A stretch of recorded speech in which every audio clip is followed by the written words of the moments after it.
News when you want it with Bloomberg News Now. I'm Nathan Hager. And I'm Karen Moskow.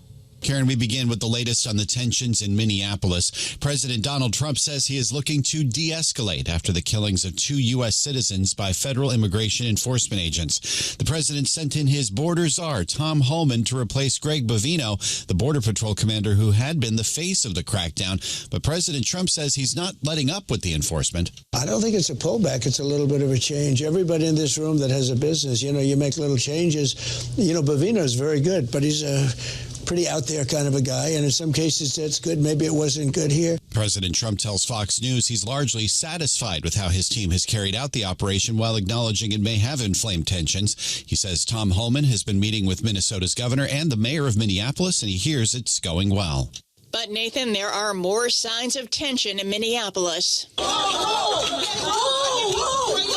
A man attacked Minnesota Democrat Ilhan Omar during a town hall as she called for consequences over the aggressive enforcement. The man appeared to squirt some kind of liquid on the congresswoman before security and police tackled him. Omar carried on with her speech. Here is the reality that people like this ugly man don't understand.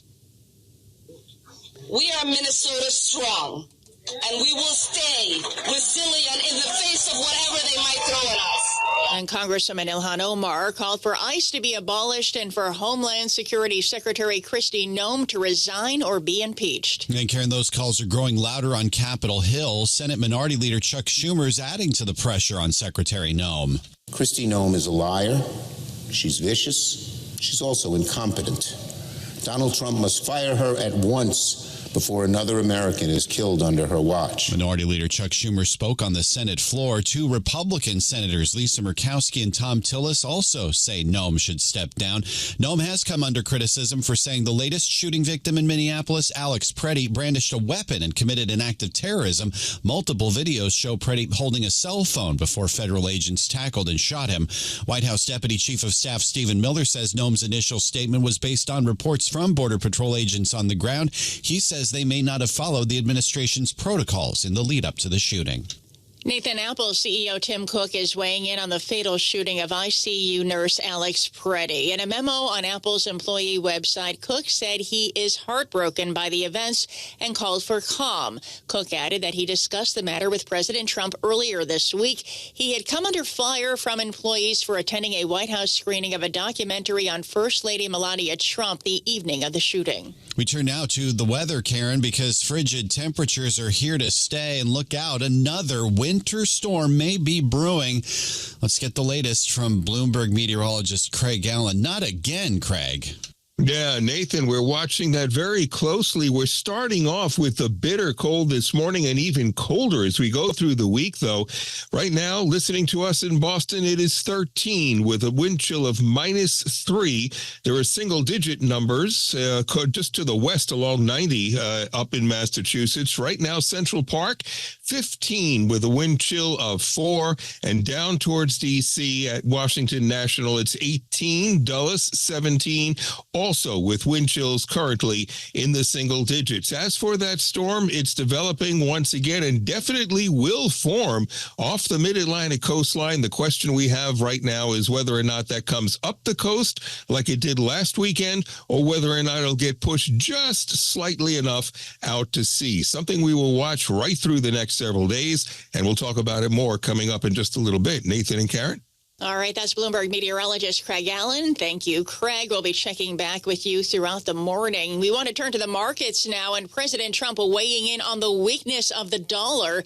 Bloomberg's John Tucker joins us with the very latest. John, good morning. Good morning, Karen. The dollar suffered its deepest one-day drop since last year's tariff rollout after the president said he didn't think the currency had weakened excessively. No, I think it's great. I mean, the value of the dollar, look at the business we're doing. We asked former Dallas Fed President Robert Kaplan about the assertion a weak dollar makes U.S. goods more attractive. Yes, it is true a weaker dollar boosts exports. However, we have, in the United States, has $39 trillion of debt on its way to $40 trillion plus. And when you have that much debt, I think stability of the currency probably trumps exports. Well, President Trump's seeming indifference to the dollar's drop is seen by some as another signal to sell the currency and accelerate the quiet quitting of assets like U.S. Treasuries. And this dollar debasement pushing gold to a record high.